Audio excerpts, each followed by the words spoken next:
بسم اللہ الرحمن الرحیم۔ السلام علیکم ڈیئر اسٹوڈنٹس، میں پروفیسر محمد علی آپ سے مخاطب ہوں۔ آج کا لیکچر، آج کی یہ ویڈیو سیکنڈ ایئر کے اسٹوڈنٹس کے لیے بہت اہم ویڈیو ہے، ویری امپورٹنٹ ویڈیو ہے امتحانی نقطہ نظر سے کہ آپ نے پیپر کو کیسے اٹیمپٹ کرنا ہے، پیپر کو کیسے حل کرنا ہے، پیپر حل کرتے ہوئے آپ کے کویسچنز کی ترتیب کیا ہونی چاہیے، آپ نے کس سوال کو پہلے حل کرنا ہے، کس سوال کو بعد میں حل کرنا ہے، یہ ساری ترتیب، کس جگہ مارکر کا استعمال کیسے کرنا ہے، تفصیلیہ کی علامت کہاں استعمال ہوگی، رابطہ کی علامت کہاں استعمال ہوگی، یہ ساری وضاحتیں، یہ ساری تفصیلات آپ کو اس ویڈیو میں بتائی جائیں گی۔ اس لیے لازمی طور پر اپنے پیپر سے پہلے یہ ویڈیو دیکھیں، ایک مرتبہ دیکھیں، دو مرتبہ دیکھیں، غور سے دیکھیں۔ انشاءاللہ آپ کی اگر رائٹنگ اچھی ہے، آپ ایک اچھے اسٹوڈنٹ ہیں، تو آپ اس ویڈیو کو دیکھ کے پیپر کو جب حل کریں گے انشاءاللہ آپ 90% سے زیادہ نمبر حاصل کر سکتے ہیں۔ تو آئیے چلتے ہیں ہم اسکرین کی طرف اور دیکھتے ہیں کہ ہم نے پیپر کو کیسے اٹیمپٹ کرنا ہے۔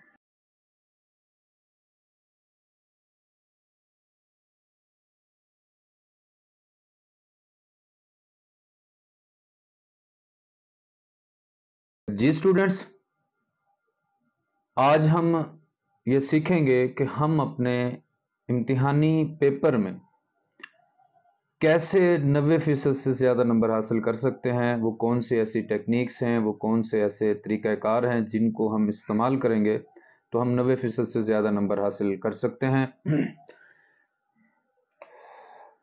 توجہ سے اس پوری ویڈیو کو آپ نے دیکھنا ہے، سمجھنا ہے، ایک مرتبہ سمجھ میں نہیں آتا تو دوبارہ دیکھیے، اور اگر اس دوران آپ کوئی کویسچن مجھ سے پوچھنا چاہتے ہیں تو وہ بھی آپ مجھ سے پوچھ سکتے ہیں۔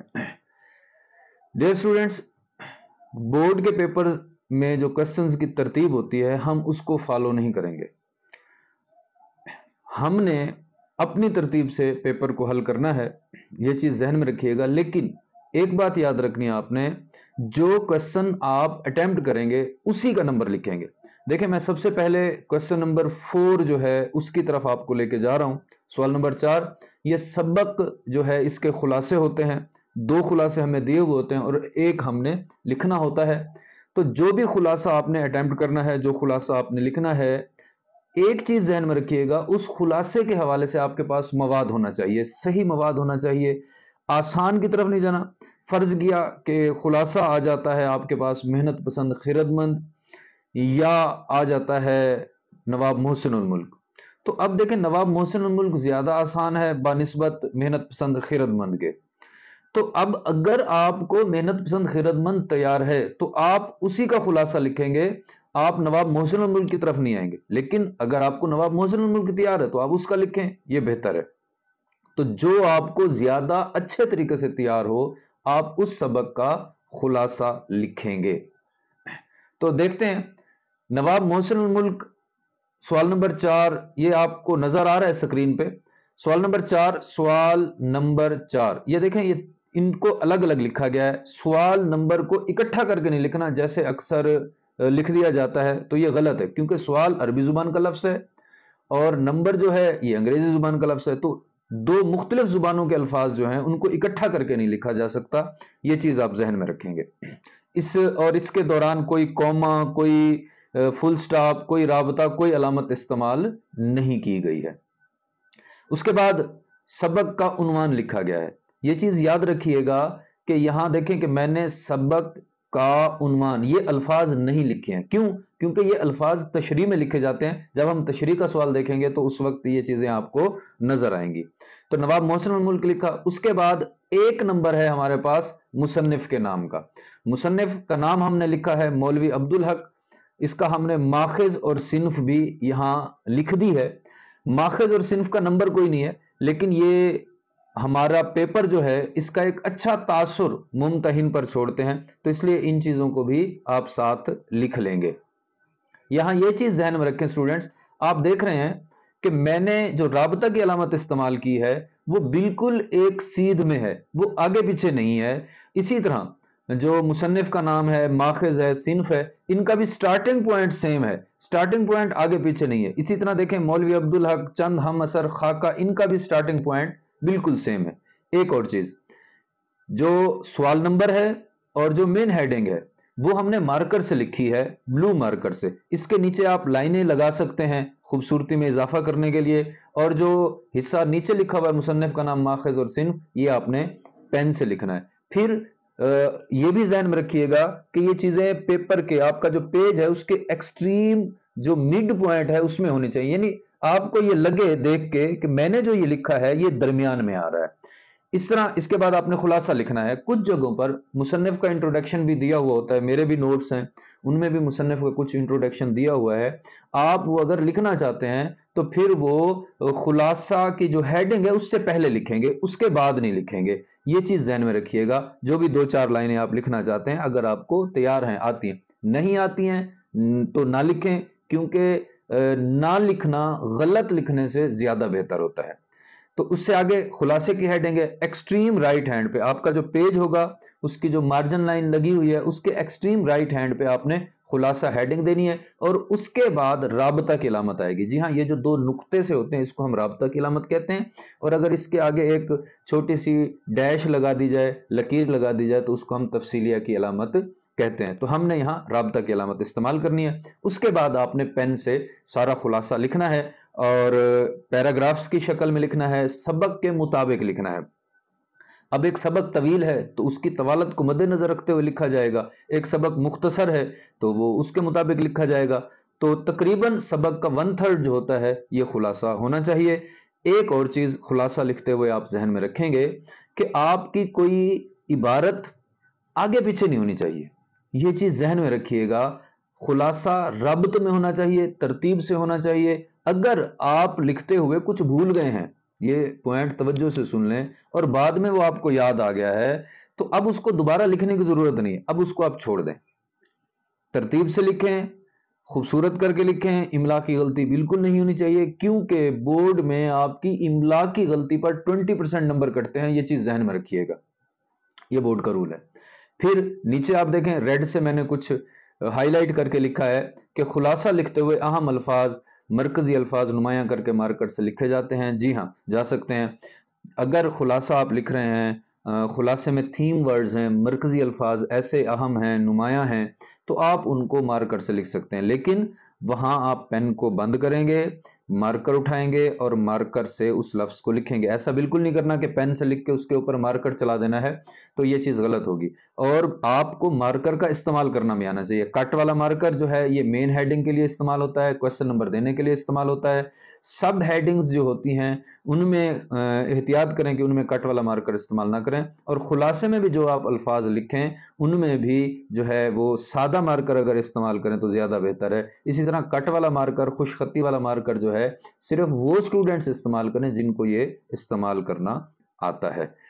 تو اسٹوڈنٹس، امید کرتا ہوں کہ آپ کو سبق کا خلاصہ جو ہے یہ لکھنے کا طریقہ سمجھ میں آ گیا ہوگا۔ مزید اگر آپ کوئی کوسچن پوچھنا چاہتے ہیں تو پوچھ سکتے ہیں۔ نیکسٹ ہم چلتے ہیں، ہمارے پاس آگے ہے نظم کا خلاصہ۔ تو نظم کا خلاصہ بھی سیم اسی پیٹرن کے مطابق ہوگا۔ ہم نے کوسچن نمبر لکھنا ہے، سوال نمبر 5، جو بھی نظم آئی ہے ایک ہی نظم آئے گی، 10 نظموں میں سے اس کا خلاصہ لکھیں گے، شاعر کا نام لکھیں گے، وہ ہم بیان کر دیں گے، اور پھر اسی طرح ایک سائڈ پر ایکسٹریم ہینڈ پہ، رائٹ ہینڈ پہ ہم نے خلاصے کی ہیڈنگ دے کے خلاصہ لکھ دینا ہے، اور نظم کا خلاصہ ایک پیراگراف میں لکھا جائے گا، اور اس میں ہم کسی بھی قسم کا مارکر سے کوئی چیز نمایاں کر کے نہیں لکھیں گے۔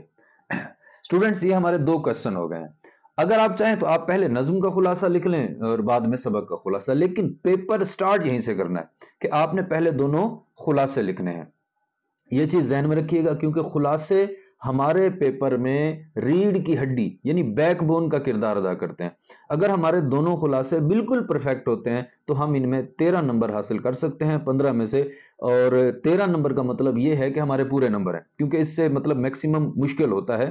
تو بہرحال یہ چیز آپ ذہن میں رکھیں گے، اور آپ نے یہ دونوں سوال دیکھے، سوال نمبر 4 بھی اور سوال نمبر 5 بھی، ان میں نے کہیں بھی یہ نہیں لکھا کہ خلاصہ لکھیں، نظم کا خلاصہ لکھیں، کیونکہ یہ فعل امر ہے۔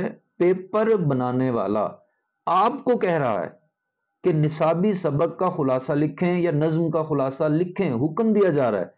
आप भी पेपर पर यानी आंसर शीट पर यही लिख देते हैं कि खुलासा लिखें, तो ये चीज बिल्कुल गलत है। जो आपका पेपर चेक कर रहा है उसके हाथ में आपका क्वेश्चन पेपर है, वो वहां से देखेगा कि सवाल नंबर 5 क्या है, नज्म का खुलासा है, सवाल नंबर 4 क्या है, सबक का खुलासा है, तो वो उसके मुताबिक उसको चेक कर देगा। आपको ज्यादा वहां इजाफी लिखने की जरूरत नहीं है। अपना टाइम बचाएं और मैक्सिमम जो है मवाद वो आप लिख सकें। नेक्स्ट क्वेश्चन हमारा क्वेश्चन नंबर 7 है। इस पे आप गौर करेंगे जरा कि हमने इस क्वेश्चन में पूरे 10 नंबर हासिल करने हैं। तो 10 नंबर हम कैसे हासिल कर सकते हैं, इस चीज पर गौर कीजिएगा। सबसे पहले हमने ये लिखना है कि ये खत किसके नाम है। मुदीर के नाम है, भाई के नाम है, अब्बू के नाम है, चचा के नाम है, कोई भी है, आप उसको हाईलाइट करके लिख देंगे, बोल्ड करके लिख देंगे। उसके बाद इम्तिहानी मरकज, बिल्कुल एक्सट्रीम राइट हैंड पे चले जाएंगे आप, और इम्तिहानी मरकज ये पेन से लिखना है, डेट है वो भी पेन से लिखनी है। डेट जो है इसको देख लें कि हमने इसको किस तरह लिखा है। आप इसको उर्दू गिनती में भी लिख सकते हैं, बोर्ड की तरफ से ये इजाजत है। अंग्रेजी गिनती में भी लिखा जा सकता है, बोर्ड की तरफ से ये इजाजत है। लेकिन एक बात ध्यान में रखनी है कि उर्दू गिनती की प्रैक्टिस नहीं होती है अक्सर बच्चों की, तो इस वजह से वो गलत लिख बैठते हैं, कुछ का कुछ बना देते हैं। तो जब बोर्ड की तरफ से इजाजत है कि भाई उसको आप अंग्रेजी गिनती में लिख लें, तो इससे कोई फर्क नहीं पड़ता। मैंने भी इसको यहां अंग्रेजी गिनती में लिखा है, लेकिन अंग्रेजी गिनती में लिखते हुए एक बात याद रखिएगा कि सिफर, देखें मैंने लिखा है 31 मई, आपका पेपर है 31 मई को इस दफा, तो 31 मई 2023। तो इसमें देखें सिफर जो है ना उसका जो हजम है, जो उसका वॉल्यूम है, वो भी उतना ही है जितना 2 और 3 का है। तो ये बिल्कुल बराबर होने चाहिए, ये सिफर छोटा नहीं कर देना है, ये गलत हो जाएगा। और इसके आगे ईसवी सन की अलामत जो है वो हमजा जो है ना वो भी आपने लगा देनी है। एक नंबर इम्तिहानी मरकज का है, एक नंबर डेट का है। अब मोहतरम मुदीर, अब आप देखेंगे कि आपकी बुक्स में बड़ा लंबा चौड़ा दिया हुआ होता है, मोहतरम मुदीर, रोजनामा, नवाए वक्त, फुला फुला फुला। तो इतना लंबा चौड़ा लिखने की जरूरत नहीं है, सिर्फ लिखें मोहतरम मुदीर, मैनेजर साहब, वालिद मोहतरम, जो भी मतलब आप जिसके नाम खत है उसको आप बयान करेंगे। उसके बाद अस्सलाम वालेकुम, ये भी एक्सट्रीम राइट हैंड पे ले जाकर आप लिखेंगे। अलिफ है, अलिफ के बाद देखें लाम है, सीन के 3 शोशे 3 सिरे, ये आपने वाजे करने हैं। अलैकुम लिखना है। अब देखें अस्सलामु अलैकुम, अक्सर गलती ये होती है कि इसके दरमियान में वाव लगा दिया जाता है, तो इसके दरमियान में वाव नहीं आता, ये चीज आप याद रखेंगे। अस्सलामु अलैकुम के दरमियान में वाव नहीं है। तो ये हमारे 4 नंबर हैं ऊपर के हिस्से के, ये चीज ध्यान में रखिएगा। ऊपर के हिस्से के हमारे 4 नंबर हो गए, ये 4 चीजें लिखने के। उसके बाद जो नफ्से मजमून होगा, जो मवाद होगा इसका खत का, उसमें हमारे 5 नंबर का होता है ये। तो इसके बाद हमने वस्सलाम लिखना है, वस्सलाम भी मार्कर से लिखेंगे। अब नीचे जो भी है नियाजमंद, खैर अंदेश, आपका भाई, आपका बेटा या जो भी, अलिफ बे जीम। अब जरा गौर करेंगे यहाँ अलिफ बे जीम, इस अलिफ के बाद फुल स्टॉप है, बे के बाद भी फुल स्टॉप है, जीम के बाद फुल स्टॉप नहीं है। उर्दू में जो हरूफ मुक़त्तियात होते हैं जिसको एब्रीवेशंस कहते हैं, इनके दरमियान में फुल स्टॉप आएगा। अंग्रेजी में बाद में आता है, हर हर्फ के बाद में, हर, ये याद रखिएगा। और अंग्रेजी का जो फुल स्टॉप होता है वो थोड़ा सा मतलब बिल्कुल गोल गोल नुक्ता होता है, लेकिन उर्दू का जो होता है वो थोड़ा सा उससे बड़ा करके होता है। इसकी भी एक वजह होती है कि जिस जुबान में हरूफ मनकूता होते हैं, नुक्तों वाले हरूफ होते हैं, तो उनका जो खत्मा होता है, जो फुल स्टॉप होता है, वो थोड़ा बड़ा करके लिखा जाता है, लगाया जाता है। तो डियर स्टूडेंट्स, ये एक ऐसा क्वेश्चन है कि आप इसमें पूरे 10/10 नंबर हासिल कर सकते हैं। उम्मीद करता हूं कि आपको ये क्वेश्चन जो है इसकी समझ आ गई होगी। फिर भी अगर कोई बात आपके जहन में हो जो आप पूछना चाहते हो, तो वो आप जो है कमेंट करके मुझसे पूछ सकते हैं। तो अब हमने 3 सवाल हल कर लिए हैं, सवाल नंबर 4, सवाल नंबर 5 और सवाल नंबर 7। ये टोटल 25 नंबर हमने हल किए हैं इंशाइया हिस्से के, और इन 25 नंबर में से 23 नंबर हम हासिल कर सकते हैं। तो हमारे इस चैनल को आप लाइक कीजिए, कमेंट कीजिए, हमारी इस वीडियो को शेयर कीजिए, चैनल को सब्सक्राइब कर लीजिए और बेल आइकन को लाजमी क्लिक कीजिए, ताकि हमारी आने वाली हर वीडियो जो है उसकी इतला आपको मिल जाए। तो स्टूडेंट्स, इसके बाद हमने जो क्वेश्चन करना है वो क्वेश्चन नंबर 3 है। तवज्जो रखिएगा, 15 नंबर का सवाल है, और इसमें जो सबसे अहम चीज है वो सियाक व सबाक है। तो आइए स्टूडेंट्स देखते हैं सवाल नंबर 3। अब देखें मैंने इसके आगे अलिफ लिखा है क्योंकि इसमें दो हिस्से होंगे, अलिफ और बे, और उसमें से हमने एक हिस्सा जो है अटेम्प्ट करना है, हमारे पास चॉइस होगी, तो जो भी हिस्सा आपको आसान लगता है वो आप लिखेंगे। तो सबसे पहले हमने एक्सट्रीम राइट हैंड पे लिखना है हवाला मतन। हवाला मतन के बाद देखें मैंने तफसीलिया की अलामत लगाई है, ठीक है जी। उसके बाद उसी तरह आपको याद होगा कि मैंने अभी पहले बताया है थोड़ी देर पहले कि सबक का जब खुलासा लिखेंगे तो उस वक्त सबक का उन्वान, ये अल्फाज नहीं लिखने हैं, लेकिन यहां देखें तशरीह में हमने लिखा है सबक का उन्वान नवाब मोहसिन उल मुल्क है, मुसन्निफ का नाम और वगैरह वगैरह। तो अब ये तरतीब देख लें, इनके लिखने का तनासुब देख लें, अंदाज देख लें, बिल्कुल इसी तरह आपने लिखने की कोशिश करनी है। राबता की अलामत बिल्कुल एक सीध में रहनी चाहिए। यहाँ सबक के उन्वान का एक नंबर है, मुसन्निफ के नाम का एक नंबर है, 2 नंबर आपके हवाला मतन में। उसके बाद सियाक व सबाक आता है। सियाक व सबाक जो है इसकी दो किस्में हैं हमारे पास। एक तो वो बना बनाया आपको मुख्तलिफ बुक्स में मिल जाता है, नॉर्मल बच्चे जो हैं वो उनको वहां से तैयार करके लिख सकते हैं, इसमें कोई प्रॉब्लम नहीं है। लेकिन आप अगर एक अच्छे स्टूडेंट हैं, आप चाहते हैं कि मेरे यार पूरे नंबर आने चाहिए यहाँ से, तो फिर ये देख लें कि जो इबारत दी गई है उससे पहले क्या है और उसके बाद क्या है। ये मवाद आपके जहन में होना चाहिए, यानी पूरे का पूरा सबक आपको अजबर हो, आपके जहन में हो कि यार मैं ये खुलासा लिख रहा हूँ, ये लिख रहा हूँ सियाक व सबाक, तो इसमें किसी भी किस्म की कोई गलती नहीं होनी चाहिए मेरी। तो इसका बिल्कुल आसान और बेहतरीन तरीका मैंने यहाँ लिखा है कि हम ये बयान नहीं करेंगे कि ये इबारत दरमियान से ली गई है, शुरू से ली गई है, कहाँ से ली गई है। ये पहली जो ये सियाक व सबाक का तरीका लिखा हुआ है, तशरीह तलब इबारत से पहले मुसन्निफ बयान करता है, यानी जो इबारत हमें दी गई है इबारत से पहले मुसन्निफ बयान करता है। अब जो भी बयान करता है उसको मुख्तसर लिख दें, फिर नया पैराग्राफ शुरू करेंगे और उसमें लिखेंगे तशरीह तलब इबारत के बाद मुसन्निफ बयान करता है। जो भी बयान करता है उसको मुख्तसरन हम बयान कर देंगे। अब ये इस तरह का जो सियाक व सबाक है ये किस वक्त होगा, जब इबारत पहली नहीं है और इबारत आखिरी नहीं है। तो अब हम ये भी जहन में रखेंगे कि अगर इबारत से पहले कम मवाद है तो हमारा जो पहला पैराग्राफ है वो थोड़ा सा कम हो जाएगा, बाद में ज्यादा मवाद है तो बाद वाला थोड़ा सा ज्यादा हो जाएगा। लेकिन अगर इबारत के बाद कम मवाद है और पहले ज्यादा है तो फिर पहले वाले पैराग्राफ को हम थोड़ा सा बड़ा कर देंगे, बाद वाले को थोड़ा सा छोटा कर देंगे। ये चीज हम जहन में रखेंगे। तो इससे आगे बढ़ते हैं। सियाक व सबाक की अभी हम बात कर रहे हैं। अब ऐसा होता है, ये बार बार आपने सियाक व सबाक नहीं लिखना, आपने एक दफा ही लिखना है अपनी इबारत के मुताबिक, ये चीज जहन में रखिएगा। अब यहां देखें कि अगर सबक की पहली इबारत हो जो तशरीह के लिए आई है वो सबक की पहली इबारत है, तो फिर हम क्या करेंगे, हमारा जो सियाक व सबाक है वो एक पैराग्राफ में होगा और हम लिखेंगे क्या कि तशरीह तलब इबारत सबक की पहली इबारत है, इसके बाद मुसन्निफ बयान करता है। अब जो भी मुसन्निफ बयान करता है उसको हम मुख्तसर करके लिख देंगे। फिर अगर आखिरी इबारत है तो उसको भी देख लें। यहां ये चीज ध्यान में रखिएगा कि जहां जहां मैंने ये देखें यहां लिखा है तशरीह तलब इबारत सबक की पहली इबारत, तो पहली को मैंने थोड़ा सा बोल्ड कर दिया है, यानी मार्कर से लिखा है। इसी तरह इस इबारत के बाद, तो बाद को भी मैंने मार्कर से लिख दिया है। तो आप भी इस तरह कर सकते हैं, ये चीज अच्छी लगेगी, खूबसूरत लगेगी, और इससे मुमतहिन पर जो आपका पेपर चेक कर रहा होता है उस पर अच्छा असर पड़ता है। अब है तशरीह का पॉइंट है हमारे पास, अब तशरीह को देखते हैं। तो डियर स्टूडेंट्स ये चीज जहन में रखिएगा, आप तशरीह इबारत की कर रहे हैं, आप तशरीह नज्म के अशार की करें, आप तशरीह गजल के अशार की करें, उनका अंदाज यही रहेगा। या आप मजमून लिख रहे हैं तो हमारा जो पैटर्न होगा कि हमने लिखना किस तरह है वो इसी तरह होगा। तशरीह की हेडिंग दी है मैंने, उसके बाद मैंने तफसीलिया की अलामत लगाई है, तफसीलिया की अलामत लगाने के बाद आपने कुछ लिखा, स्टार्ट किया, स्टार्टिंग के बाद अब आप कोई हवाला देना चाहते हैं।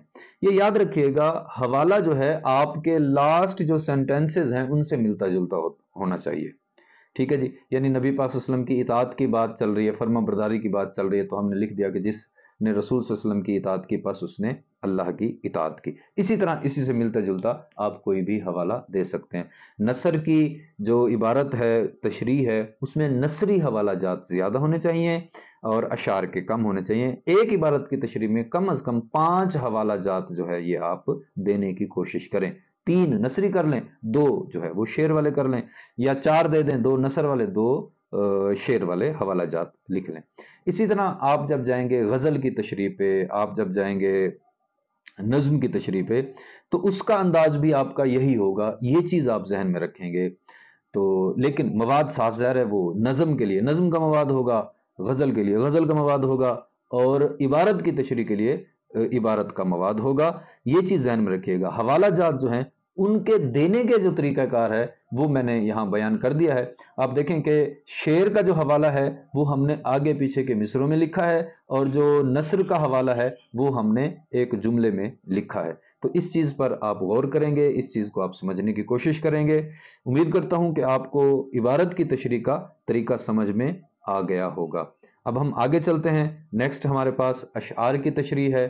सवाल नंबर 2, इसका अलिफ हिस्सा है। अलिफ हिस्सा जो है इसमें 2 शेर होंगे हमारे पास, दोनों की तशरीह करनी है हमने, और इसमें हम 8 नंबर हासिल कर सकते हैं मैक्सिमम। तो हम सबसे पहले क्या लिखेंगे? नज्म का उन्वान। मैं बार बार इस बात को दोहरा रहा हूं कि मैंने यहां ये नहीं लिखा है कि दर्ज अशार की तशरीह करें।